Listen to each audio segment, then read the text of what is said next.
Welkom by die Get Up and Go Show, moontlik gemaak deur Averbaks Bloemfontein hier in Van Verherrelaan in Langenhoven Park. Daai was December Streets met Santa Fe.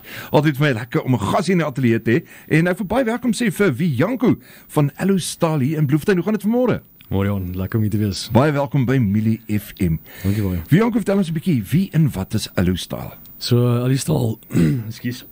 Allo Staal is my besigheid wat hier in Bloemfontein gelees.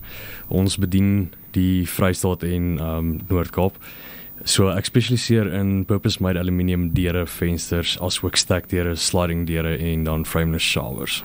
En die ouens wat deesdae bietjie begin wegbeweeg van die houtrame af, almal gaan aluminium toe. Wat is die voordele aan aluminiumrame? Voordele is onderhoud. Daar is nie. Jy sal so na 10 jaar dalk 'n olietjie moet smeer net om vetterige kolle of vuiligheid af te haal. En dan rubberstripluis, het is maar waarna jy kyk, maar daar is nie patty of iets wat gaan afrot of wat gereplace moet word nie. Nou, sekerlik veral met die weer wat deesdae is, ook die aluminium, ou hoef nie te worry oor roes en daai tipe van goed nie. Gelukkig nie. Jy gaan sukkel om aluminium te laat roes, want hy doen nie. Jy kan hom tot by die see gaan gebruik. Jy kan definitief.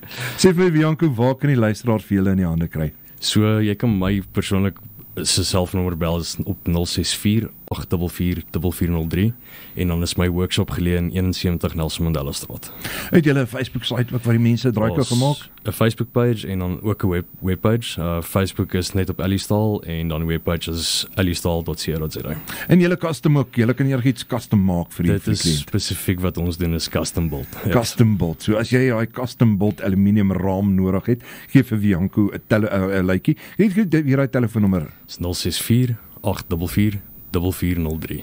Wianco, ek sê vir jou baie dankie. Ek hoop jy laaste keer wat ons gesels nie. Nee, ek ook op nie. Ek hoop jy 'n fantastiese dag verder. Bly geskakel op Milie FM, dis kos vir jou ore.